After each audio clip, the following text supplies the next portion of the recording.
ಸಮಾಧಾನ. ಕುದುರೆಮುಖದಲ್ಲಿರೋ secret place ನೋಡಿರಂತೆ. ಅದಕ್ಕಿಂತ ಮುಂಚೆ ಆ ಕುದುರೆಮುಖಕ್ಕೆ ಹಾದೋಗೋ ದಾರಿಲಿ ಕೊಟ್ಟಿಗೆಹಾರ ಅಂತ ಒಂದು ಸ್ಥಳ ಸಿಗುತ್ತೆ. ಅಲ್ಲಿ ಒಂದು ಸೀಕ್ರೆಟಾಗಿ ಫೇಮಸ್ ಆಗಿರೋ ಅಂಥ ಒಂದು ಐಟಮ್ ಇದೆ. ಅದ್ರ ಬಗ್ಗೆ ನಿಮಗೆ ತಿಳಿಸ್ತೀನಿ. ಮೊದಲು ಅದನ್ನ ತಿಳ್ಕೊಳ್ಳಿ ನೀವು.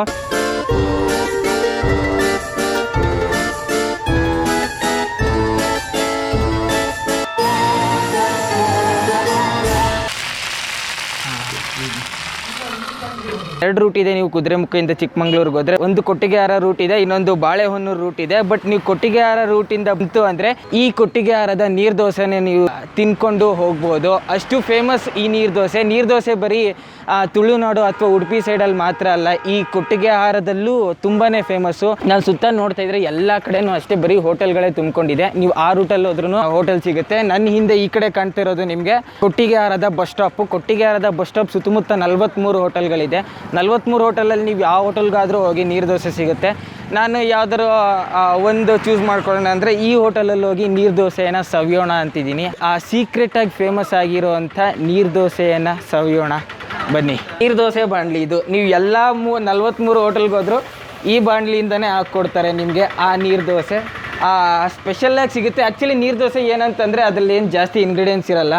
ಅಕ್ಕಿನ ನೆನೆಸ್ಬಿಟ್ಟು ರುಬ್ಬಿ ನೀರು ದೋಸೆ ಮಾಡ್ತಾರೆ ಅಷ್ಟೇ. ಅದು ಬಿಟ್ಟರೆ ಇನ್ನೇನು ಇರಲ್ಲ ಅದರಲ್ಲಿ. ಆದರೆ ಅದೇ ಫೇಮಸ್ಸು, ಅದೇ ಟೇಸ್ಟಿಯಾಗಿರುತ್ತೆ.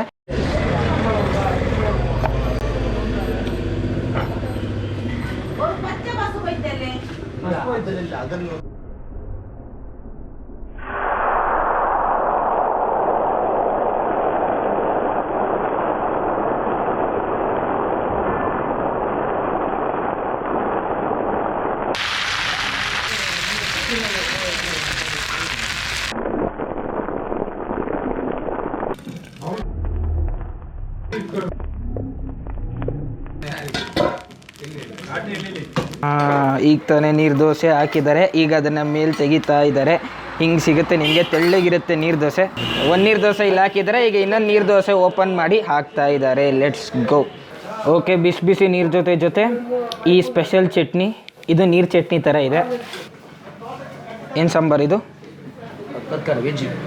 ವೆಜ್ಜಾ? ಓಕೆ, ಎಲ್ಲ ವೆಜಿಟೇರಿಯನ್. ನೀರು ದೋಸೆ ನಿಮಗೆ ನೋಡೋಕ್ಕೆ ಹಿಂಗೆ ಕಾಣುತ್ತೆ. ಬೈಟ್ ನೀರು ದೋಸೆ ತೊಗೊಳ್ಳೋಣ. ಬಿಸಿಯಾಗಿದೆ, ತೆಳ್ಳಗಿದೆ. ಎಷ್ಟು ತಿನ್ನಾಗಿದೆ ಅಂತಂದರೆ ಹೇಳೋಕ್ಕಾಗಲ್ಲ, ಅಷ್ಟು ತಿನ್ನಾಗಿದೆ.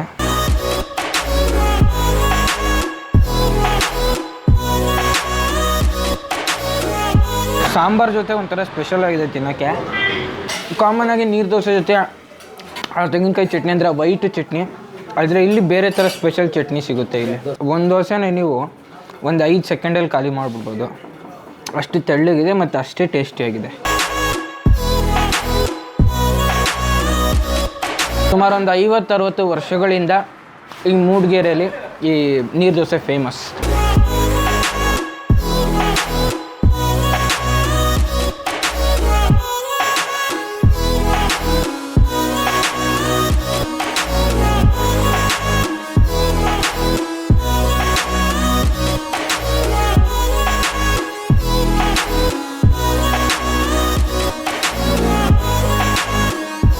ನೀರು ದೋಸೆ ಎನಿ ಟೈಮ್ ಬೆಳಗ್ಗಿನ ಸಂಜೆವರೆಗೂ ಎನಿ ಟೈಮ್ ಸರ್ವ್ ಮಾಡ್ತಾರೆ. ಯಾವುದೇ ಹೋಟ್ಲಿಗೆ ಹೋಗಿ ಈ ಮೂಡಿಗೆರೆಯಲ್ಲಿ ನೀರು ದೋಸೆ ಒಂದು ಪ್ಲೇಟ್ಗೆ 3 ದೋಸೆ ಕೊಡ್ತಾರೆ. ಒಂದು ಪ್ಲೇಟ್ 25 ರೂಪಾಯಿ ಆಗುತ್ತೆ. ರೀಸನಬಲ್ ಆಗಿದೆ, ಹಂಗೆ ಟೇಸ್ಟಿಯಾಗೂ ಇದೆ. ಆರಾಮಾಗಿ ನೀವು ಕಣ್ಮುಚ್ಕೊಂಡು ಒಂದು 2-3 ಪ್ಲೇಟ್ ತಿನ್ಕೊಬೋದು. ಸೂಪರ್ ಆಗಿತ್ತು. ಅದಕ್ಕೆ ಆ ಫೀಲಿಂಗ್ ಹೇಳೋಕ್ಕೆ ಪದಗಳೇ ಸಿಗಲ್ಲ, ಅಷ್ಟು ಚೆನ್ನಾಗಿತ್ತು ನೀರು ದೋಸೆ. ಈಗ ಇಲ್ಲಿಂದ ಸೀಕ್ರೆಟ್ ಪ್ಲೇಸ್ ಎಕ್ಸ್ಪ್ಲೋರ್ ಮಾಡೋಕ್ಕೆ ಕುದುರೆಮುಖಕ್ಕೆ ಹೋಗ್ತಾ ಇದ್ದೀನಿ. ನನ್ನ ಹಿಂದೆ ಕಾಣ್ತಾ ಇರೋದು ನಿಮಗೆ ಕೊಟ್ಟಿಗೆಹಾರ ಬಸ್ ಸ್ಟಾಪು. ಕೊಟ್ಟಿಗೆಹಾರದಿಂದ ಕುದುರೆಮುಖಕ್ಕೆ ಡೈರೆಕ್ಟಾಗಿ ಬಸ್ ಸಿಗುತ್ತೆ. ನಿಮಗೆ ಸುಮಾರು ಬಸ್ಗಳು ಹೋಗುತ್ತೆ, ಗಂಟೆಗೆ ಒಂದೊಂದು ಬಸ್ ಸಿಗುತ್ತೆ. ಈ ಕೊಟ್ಟಿಗೆಹಾರದಲ್ಲಿ ಬಸ್ಗಳಿಗೆ ಯಾವುದೇ ತೊಂದರೆ ಇಲ್ಲ. ಚಿಕ್ಕಮಂಗ್ಳೂರಿಗೂ ಬಸ್ ಸಿಗುತ್ತೆ, ಎಲ್ಲ ಕಡೆನೂ ಬಸ್ ಸಿಗುತ್ತೆ. ಇಲ್ಲಿಂದ ಕುದುರೆಮುಖ ಒಂದು 80 ಕಿಲೋಮೀಟರ್ ಆಗುತ್ತೆ. ಈ ಎಂಡಿಂದ ಆ ಎಂಡಿಗೆ ಡೈರೆಕ್ಟ್ ಬಸ್ ಸಿಗುತ್ತೆ ನಿಮಗೆ ಕುದುರೆಮುಖಕ್ಕೆ. ಇಲ್ಲಿಂದ ಒಂದು 62 ರೂಪಾಯಿ ಚಾರ್ಜ್ ತಗೊತಾರೆ ಅಷ್ಟೇ ಪ್ರೈವೇಟ್ ಬಸ್ಸಲ್ಲಿ. ನೀವು ಆರಾಮಾಗಿ ಇಲ್ಲಿಂದ ಬಸ್ ಹತ್ತಿದ್ರೆ ಆ ಕುದುರೆಮುಖದಲ್ಲಿ ಇಳ್ಕೊಬೋದು ಆ ಸೀಕ್ರೆಟ್ ಪ್ಲೇಸ್ನ ನೋಡೋಕ್ಕೆ, ಅಥವಾ ಕುದುರೆಮುಖದಲ್ಲಿರೋ ಇನ್ನಿತರ ಪ್ಲೇಸಸ್ಗಳನ್ನ ನೋಡೋಕ್ಕೆ. ನಿದ್ದೆ ಮಾಡಿ ಸುಮಾರು ದಿನಗಳಾಗೋಯ್ತು, ಅದಕ್ಕೆ ಗಾಡಿನ ಇಲ್ಲೇ ಎಲ್ಲಾದರೂ ಹಾಕ್ಬಿಟ್ಟು ಬಸ್ ಹತ್ಕೊಂಡು ಸೀದಾ ಕುದುರೆಮುಖಕ್ಕೆ ಹೋಗ್ತೀನಿ. ಡೈರೆಕ್ಟ್ ಕುದುರೆಮುಖದಲ್ಲಿ ಸಿಗ್ತೀನಿ. ಕುದುರೆಮುಖಕ್ಕೆ ಹೋಗಿ ಆ ಸೀಕ್ರೆಟ್ ಪ್ಲೇಸ್ನ ಎಕ್ಸ್ಪ್ಲೋರ್ ಮಾಡೋಣ, ಬನ್ನಿ.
ಆಗ ಉಳ್ಕೊಂಡಿದ್ದಂಥ ಜನಗಳು ಇಲ್ಲಿ ಸಂಘ ಕಟ್ಕೊಂಡು ಅವರವ್ರದ್ದೇ ಒಂದು ಗ್ರೂಪ್ ಥರ ಮಾಡ್ಕೊಂಡು ಏನೋ ಮಾಡ್ಕೊಂಡಿದ್ರು. ಬಟ್ ಈಗೆಲ್ಲ ಕಂಪ್ಲೀಟಾಗಿ ಏನೂ ಇಲ್ಲ, ಎಲ್ಲ ಪಾಳು ಬಿದ್ದಿರೋ ಅಂಥ ಜಾಗ ಇದು.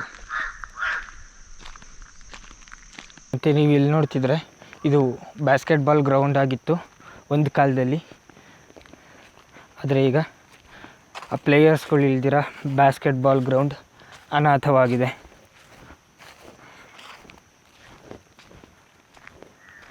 ಬಾಸ್ಕೆಟ್ಬಾಲ್ನ ಗ್ರೌಂಡ್ ಹೀಗಿದೆ, ಮತ್ತು ಎಲ್ಲ ಖಾಲಿ, ಮತ್ತು ರೋಡ್ ಮಾತ್ರ ತುಂಬ ಅಚ್ಚುಕಟ್ಟಾಗಿದೆ. ಇದು ಯಾವ ಸರ್ಕಲ್ ಏನೋ ಬರ್ದಂಗಿದೆ, ಬಟ್ ಅಕ್ಷರ ಅಷ್ಟಿದೆಯಲ್ಲ. ಆ ಪಿಕಾಕ್ ಇದೆ ನೋಡಿ, ಪಿಕಾಕ್ ಕಾಣಿಸ್ತಾ ಇದೆ ಅಲ್ಲಿ. Yes yes yes yes yes we can find peacock there. ಓಹ್, ಇಲ್ಲಿ ನಾಯಿ ಬಂತು, ಕಚ್ಚಂಗೆ ಕಾಣಿಸ್ತಾ ಇದೆ. ನನ್ನ ಹೋಗ್ಬಿಡೋದು ಒಳ್ಳೇದು ಅನ್ಸುತ್ತೆ.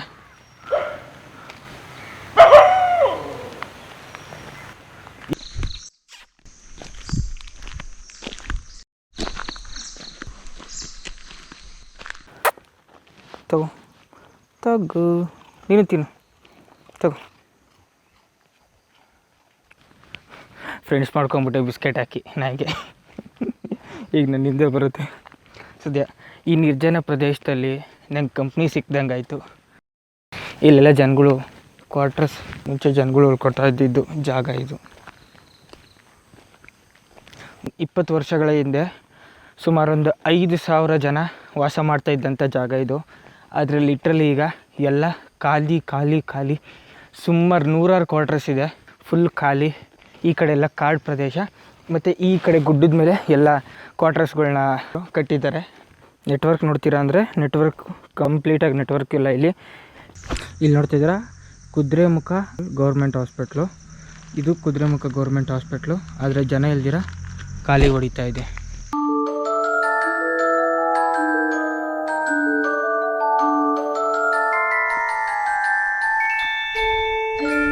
ಮತ್ತು ಅಲ್ಲಲ್ಲಿ ಒಬ್ರೊಬ್ರು ಮಾತ್ರ ಮೋಸ್ಟ್ಲಿ ಉಳ್ಕೊಂಡಂಗಿದ್ದಾರೆ.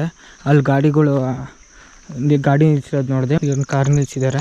ಮೋಸ್ಟ್ಲಿ ಇಲ್ಲ ಯಾರಾದರೂ ಜನಗಳು ಉಳ್ಕೊಂಡಿರ್ಬೋದೇನೋ ಇಲ್ಲಿ, ಗೊತ್ತಿಲ್ಲ. ಈಗ ತಾನೇ ಜಸ್ಟ್ ರೈನ್ ಕೋಟ್ ಹಾಕ್ಕೊಂಡೆ, ಮಳೆ ಬೀಳಕ್ಕೆ ಸ್ಟಾರ್ಟ್ ಆಗ್ತಾಯಿದೆ.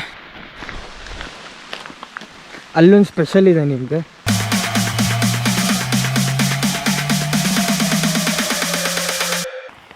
ನಲವತ್ತೈವತ್ತು ವರ್ಷಗಳ ಹಿಂದೆ ಈ ಬ್ಯಾಂಕ್ ಮುಂದೆ ಕ್ಯೂ ನಿಂತ್ಕೊಂಡಿರೋದಂತೆ ಜನ, ಈ ಎಂಪ್ಲಾಯೀಸ್ ಎಲ್ಲ ಇಲ್ಲಿ ಟ್ರಾನ್ಸಾಕ್ಷನ್ ಮಾಡೋಕ್ಕೆ.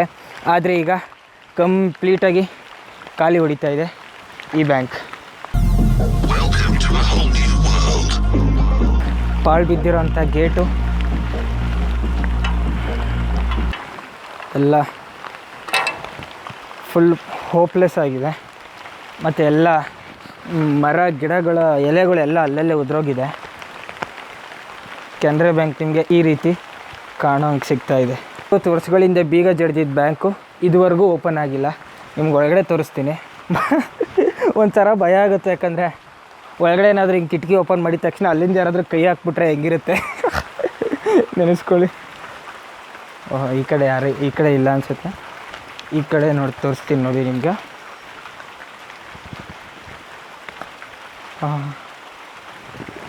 ಈ ಕಿಟಕಿ ಓಪನ್ ಮಾಡ್ತೀನಿ. ಕಮಾನ್ ಯಪ್ಪ. ನೋಡಿ ಬ್ಯಾಂಕ್ ಒಳಗಡೆ ಪರಿಸ್ಥಿತಿ ಹಿಂಗಿದೆ.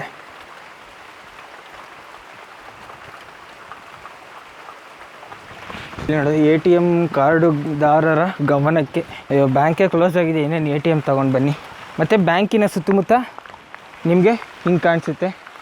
ಬ್ಯಾಂಕಲ್ಲಿ ಏನು ಉಳಿದಿಲ್ಲ, ಏನೇನು ಉಳಿದಿಲ್ಲ ಈ ಬ್ಯಾಂಕಲ್ಲಿ.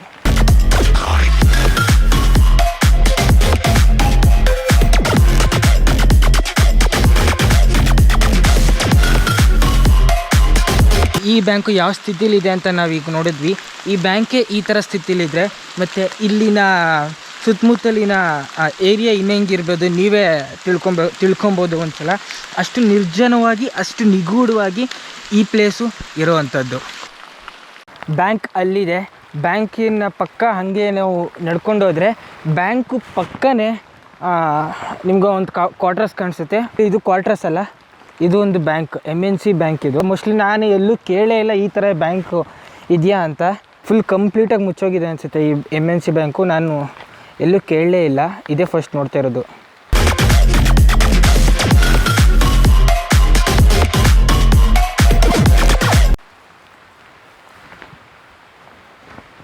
ಇದೆಲ್ಲ ಏನೇನೋ ಬಿದ್ದಿದೆ ಇಲ್ಲಿ ಒಳಗಡೆ. ಅಂತೂ ಕಂಪ್ಲೀಟಾಗಿ ಖಾಲಿ ಆಗೋಗಿದೆ ಈ ಬ್ಯಾಂಕ್. ಒಬ್ಬರು ಇಲ್ಲ ನಾನು ಇರೋವಂಥ ಜಾಗದಲ್ಲಿ. ಈಗ ಈ ಲೀಚಸ್ ಕಾಟ ನೋಡಿ, ಲೀಚಸ್ ಹೆಂಗೆ ಹತ್ಬಿಟ್ಟಿದೆ ನೋಡಿ. ಇದು ಬೇಬಿ ಲೀಚ್, ಇದು ಕೈಯಲ್ಲಿ ಕಾಣ್ತಿರೋದು ನಿಮಗೆ ನೋಡಿ. ಲೀಚ್ ಹಿಂಗೆ ನಡ್ಕೊಂಡು ಹೋಗುತ್ತೆ ಲೀಚು. ಹಿಂಗೆ ಬಿಟ್ಟರೆ ರಕ್ತ ಎಲ್ಲ ಹೀರ್ಕೊಂಡು ಇಷ್ಟು ದಪ್ಪ ಆಗಿಬಿಡುತ್ತೆ. ಅದನ್ನು ನಾವು ಏನು ಮಾಡಬೇಕು, ಯಾವ್ದಾದ್ರು ಒಂದು ಲೀಫೋ ಏನಾದ್ರು ತೊಗೊಂಡು ಹಿಂಗೆ ಹತ್ತಿಸ್ಕೊಬೇಕು ಒಳಗಡೆ. ಅಲ್ಲಿ ನೋಡಿದ್ರೆ ಅಲ್ಲೊಂದು ಬ್ರಿಡ್ಜ್ ಥರ ಇದೆ. ಮತ್ತು ಇಲ್ಲೆಲ್ಲ ಸುಮಾರು ಕ್ವಾರ್ಟರ್ಸ್ಗಳಿತ್ತು. ಈಗ ಆ ಕ್ವಾರ್ಟರ್ಸ್ ಎಲ್ಲ ಸದ್ಯಕ್ಕೆ ಖಾಲಿಯಾಗಿದೆ. ಇಲ್ಲಿ ಸುತ್ತಮುತ್ತ ಆ್ಯಂಬಿಯನ್ಸ್ನ ನಾವು ಗಮನಿಸಿದ್ರೆ ಸುಮಾರು ಜನ ತುಂಬ ಚೆನ್ನಾಗಿ ಬದುಕಿ ಬಾಳಿ ಲೈಫ್ ಲೀಡ್ ಮಾಡಿ ಹೋಗಿರೋ ಅಂಥದ್ದು ನಾವು ನೋಡ್ಬೋದು. ಒಂಥರ ಮಾನ್ಯುಮೆಂಟ್ ಅಂತಾರಲ್ಲ, ಹಂಗಾಗೋಗಿದೆ ಈಗ. ಆ ನದಿಗೆ ಅಂಟ್ಕೊಂಡಂಗೆ ಒಂದು ಕ್ವಾರ್ಟರ್ಸ್ ಕಟ್ಟಿದ್ದಾರೆ. ಅಲ್ಲೂ ಈಗ ಯಾರೂ ಬದುಕ್ತಾ ಇಲ್ಲ, ಅಲ್ಲೂ ಕೂಡ ಖಾಲಿಯಾಗಿದೆ. ನನ್ನ ಅಷ್ಟು ದೂರ ರೇಡಿಯಸ್ಸಲ್ಲಿ ಯಾರೂ ಕೂಡ ಇಲ್ಲ. ಅಷ್ಟು ನಿರ್ಜನವಾಗಿರುವಂಥ ಪ್ಲೇಸ್ ಇದಾಗಿದೆ. ಆ್ಯಕ್ಚುಲಿ ಇದೇನಂತಂದರೆ ಈ ಪ್ಲೇಸಸ್ ಎಲ್ಲ ಈ ಥರ ಯಾಕೆ ಖಾಲಿ ಇದೆ ಅಂತಂದರೆ, ಸುಮಾರು ವರ್ಷಗಳ ಹಿಂದೆ ಇಲ್ಲೊಂದು ಕಂಪ್ನಿ ಇತ್ತು, ಅದೇ ಐರನ್ ಕಂಪನಿ. ಆ ಐರನ್ ಕಂಪನಿಲಿ ಕೆಲಸ ಮಾಡ್ತಾ ಇದ್ದಂಥ ಕೆಲಸಗಾರರು ಏನಿಲ್ಲ ಅಂದರೂ ಒಂದು 5,000 ಜನಕ್ಕೂ ಮೇಲೆ ವಾಸವಾಗಿದ್ದರು ಈ ಏರಿಯಾದಲ್ಲಿ. ಆದರೆ ಈಗ ಅಕ್ಷರಶಃ ಒಂದು 5,000 ಜನದಲ್ಲಿ ಅಲ್ಲಿ ಇಲ್ಲಿ ಎಲ್ಲ ಲೆಕ್ಕ ಹಾಕಿದ್ರು 50 ಜನ ಸಿಗ್ಬೋದು ಅಷ್ಟೇ ನಮಗೆ ಈ ಜಾಗದಲ್ಲಿ. ಆ ಐರನ್ ಕಂಪ್ನಿ ಎಲ್ಲ ಚೆನ್ನಾಗೇ ನಡೀತಾ ಇತ್ತು, ಯಾವುದೂ ಲಾಸ್ ಆಗಿರಲಿಲ್ಲ. ಗೌರ್ಮೆಂಟಿಂದ ಐರನ್ ಕಂಪ್ನಿ ಕ್ಲೋಸ್ ಮಾಡಿದ್ರು. ಯಾಕೆ ಅಂತಂದರೆ ಆ ಐರನ್ ಕಂಪ್ನಿಯಿಂದ ಬರ್ತಾ ಇದ್ದಂಥ ಸ್ಮೋಕ್ ಆಗಿರ್ಬೋದು, ಬೇರೆ ಥರ ವೇಸ್ಟೇಜ್ ಆಗಿರ್ಬೋದು, ಅದು ಇಲ್ಲಿನ ಸುತ್ತಮುತ್ತಲ ಪರಿಸರಕ್ಕೆ ಹಾನಿ ಉಂಟು ಮಾಡ್ತಾಯಿತ್ತು. ಅದಕ್ಕಾಗಿ ಗೌರ್ಮೆಂಟಿಂದ ಅಫಿಷಿಯಲ್ ಆಗಿ 20 ಇಯರ್ಸ್ ಬ್ಯಾಕು ಅದನ್ನು ಕ್ಲೋಸ್ ಮಾಡಿದ್ದಾರೆ. ಆ ಐರನ್ ಕಂಪ್ನಿ ಕ್ಲೋಸ್ ಆಗಿರೋದ್ರಿಂದ ಏನಿಲ್ಲ ಅಂದರೂ ಒಂದು 5,000 ಜನಕ್ಕೂ ಮೇಲೆ ಕೆಲಸ ಕಳ್ಕೊಂಡು ಬೇರೆ ಕಡೆ ಹೋಗಿದ್ದಾರೆ. ಇಡೀ ಈ ಊರನ್ನೇ ಬಿಟ್ಟು ಹೋಗ್ಬಿಟ್ಟಿದ್ದಾರೆ. ಇದು ಕುದುರೆಮುಖದ ಪರಿಸ್ಥಿತಿ. ಆದರೆ ಹಂಗನ್ಬಿಟ್ಟು ಕುದುರೆಮುಖದಲ್ಲಿ ಎಲ್ಲನೂ ಹಿಂಗೆ ಥರ ಇಲ್ಲ. ಆದರೆ ಕುದುರೆಮುಖದ ಒಂದು ಭಾಗ ಈ ಥರ ಇದೆ. ಇಲ್ಲಿ ಆ ಕಡೆ ಹೋದರೆ ಶೃಂಗೇರಿ, ಕಾರ್ಕಳ ಮತ್ತು ಧರ್ಮಸ್ಥಳಕ್ಕೆ ಆ ರೋಡ್ ನಿಮ್ಗೆ ಸಿಗುತ್ತಲ್ಲಿ. ಶ್ರೀ KK ರಾವ್. KK ರಾವ್ ಯಾರು ನನಗೆ ಗೊತ್ತಿಲ್ಲ, ಆದರೆ ಸ್ಟ್ಯಾಚ್ಯೂ ಹಾಕಿದ್ದಾರೆ ಅವ್ರದ್ದು. ಮತ್ತು ಅಲ್ಲಿ ಅವ್ರ ಹೆಸರು ಹಾಕಿರುವಂಥ ಬೋರ್ಡಲ್ಲಿದೆ. KK ರಾವ್ ಅವರು ಯಾರೂ ಗೊತ್ತಿಲ್ಲ. ದಿನ ಬೆಳಗ್ಗೆ ಆದರೆ ನೂರಾರು ಜನ ಓಡಾಡ್ತಾ ಇದ್ದಂಥ ರೋಡು ಈಗ ಅನಾಥವಾಗಿದೆ, ಪಾಳು ಬಿದ್ದಿದೆ. ಅದು ಅಲ್ಲಿನ ಟೌನ್ ಆಗಿತ್ತು. ಮತ್ತು ಇದು ಗೌರ್ಮೆಂಟ್ ಹಾಸ್ಪಿಟ್ಲು.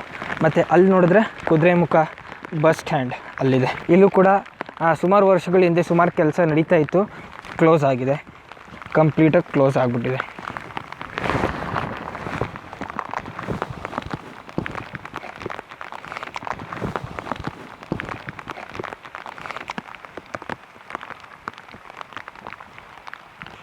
ಜಿಗ್ನೆ ಕಚ್ಚಿ ಕಚ್ಚಿ ಅಲ್ಲಿ ಬ್ಲಡ್ ಹಿಂಗೆ ಬ್ಲೀಡ್ ಆಗ್ತಾಯಿದೆ. ಓ ಮೈ ಗುಡ್ನೆಸ್, ಹತ್ತೋದೇ ಗೊತ್ತಾಗಲ್ಲ ಇದು ಗುರು, ಗೊತ್ತೇ ಆಗಲಿಲ್ಲ ನನಗೆ ಜಿಗ್ನೆ ಹತ್ತಿರೋದು. 2 ಜಿಗ್ನೆ ಇಲ್ಲೊಂದು ಹೀರ್ತಾ ಇದೆ.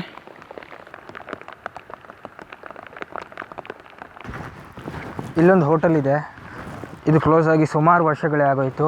ದಿನಕ್ಕೆ ನೂರಾರು ಜನ ಬಸ್ಸಲ್ಲಿ ಪ್ರಯಾಣ ಮಾಡ್ತಾಯಿದ್ರು, ಬಸ್ಗಳಿಗೆ ಕಾಯ್ತಾ ಇದ್ರು ಬಸ್ ಸ್ಟಾಪಲ್ಲಿ. ಆದರೆ ಈಗ ಅದು ಕೂಡ ಕಂಪ್ಲೀಟಾಗಿ ಪಾಳು ಬಿದ್ದಿದೆ, ಯಾವುದೇ ಜನ ಓಡಾಡ್ತಾ ಇಲ್ಲ. ಆದರೆ ಬಸ್ಸು ಇವಾಗಲೂ ಓಡಾಡುತ್ತೆ. ಆ ಧರ್ಮಸ್ಥಳ ರೋಡಿಂದ ಅವಾಗವಾಗ ಒಂದು ಹೋಗುತ್ತೆ. ಈಗ ಆ ಬಸ್ಗೆ ನಾನು ಕಾಯ್ತಾ ಇದ್ದೀನಿ. ಕರೆಕ್ಟಾಗಿ 5 ಗಂಟೆಗೆ ಒಂದು ಬಸ್ ಇದೆ. ಇನ್ನೂ ಸ್ವಲ್ಪ ಹೊತ್ತು ವೆಯ್ಟ್ ಮಾಡಿದ್ರೆ ಬಸ್ ಬರುತ್ತೆ, ಅವಾಗ ಬಸ್ ಹತ್ಕೊಂಡು ನಾನು ಮನೆಗೆ ಹೋಗ್ಬೋದು. ಮಳೆ ಜೋರಾಗಿ ಹೋಗಿದೆ. ಸುಮಾರು ವರ್ಷಗಳ ಮುಂಚೆ ಈ ಏರಿಯಾದಲ್ಲಿ ಬಸ್ಗಳ ಸಂಚಾರ ಹೆಂಗಿತ್ತು ನಾವಿಲ್ಲಿ ನೋಡ್ಬೋದು. ಯಾವ್ಯಾವುದೋ ಪ್ಲೇಸ್ಗಳಿಗೆ ಬಸ್ ಹೋಗ್ತಾ ಇದೆ, ಹೋಗಿ ಬರ್ತಾ ಇತ್ತು. ಇದು ಕಾರ್ಕಳ ರೂಟಲ್ಲಿ ಹೋಗುವಂಥದ್ದು, ಅದು ಕಳಸ ರೂಟಲ್ಲಿ ಹೋಗುವಂಥದ್ದು. ಅರ್ಧ ಗಂಟೆಗೆ ಒಂದೊಂದು ಬಸ್ಸು ಓಡಾಡ್ತಾ ಇತ್ತು ಈ ರೂಟಲ್ಲಿ. ಆದರೆ ಕಂಪ್ಲೀಟಾಗಿ ಸ್ಟಾಪ್ ಆಗಿಬಿಟ್ಟಿದೆ. ಕುದುರೆಮುಖಕ್ಕೆ ಬರೋವಂಥ ಟೂರಿಸ್ಟ್ಗೆ ಈ ವಿಚಾರಗಳ ಬಗ್ಗೆ ಗೊತ್ತಿಲ್ಲ. ಅವ್ರೇನು ಮಾಡ್ತಾರೆ, ಟೂರಿಸ್ಟ್ ಏನು ಮಾಡ್ತಾರೆ, ಕುದುರೆಮುಖಕ್ಕೆ ಬರ್ತಾರೆ, ಟ್ರೆಕ್ ಮಾಡ್ತಾರೆ, ಹೋಮ್ ಸ್ಟೇಗಳಲ್ಲಿ ಎಂಜಾಯ್ ಮಾಡ್ತಾರೆ, ಮನೆಗೆ ಹೋಗ್ತಾರೆ. ಆದರೆ ಈ ಜಾಗದ ಫ್ಯಾಕ್ಟ್ಸ್ ಈ ಥರ ಇರುತ್ತೆ ಅಂತ ಅವ್ರಿಗೆ ಗೊತ್ತಿರಲ್ಲ. ಆ ಗೊತ್ತಿಲ್ಲದಿರೋ ಅಂಥ ಕೆಲವೊಂದು ಫ್ಯಾಕ್ಟ್ಸ್ನ ಹೇಳೋವಂಥ ಒಂದು ಸಣ್ಣ ಪ್ರಯತ್ನ ಮಾಡಿದ್ದೀನಿ. ಈ ವಿಡಿಯೋ ನಿಮ್ಗೆ ಏನಾದರೂ ಇಷ್ಟ ಆಗಿದ್ದರೆ ಲೈಕ್ ಮಾಡಿ, ಇಲ್ಲಾಂದರೆ ಡಿಸ್ಲೈಕ್ ಮಾಡಿ. ಮುಂದಿನ ವಿಡಿಯೋದಲ್ಲಿ ಇದಕ್ಕಿಂತ ಇನ್ನೊಂದು ಏನಾದರೂ ಸ್ಪೆಷಲ್ ಆಗಿರೋದು ತೊಗೊಂಡು ಬರ್ತೀನಿ. ಅಲ್ಲಿವರೆಗೂ ಟೇಕ್ ಕೇರ್, ಟಾಟಾ, ಬಾಯ್ ಬಾಯ್.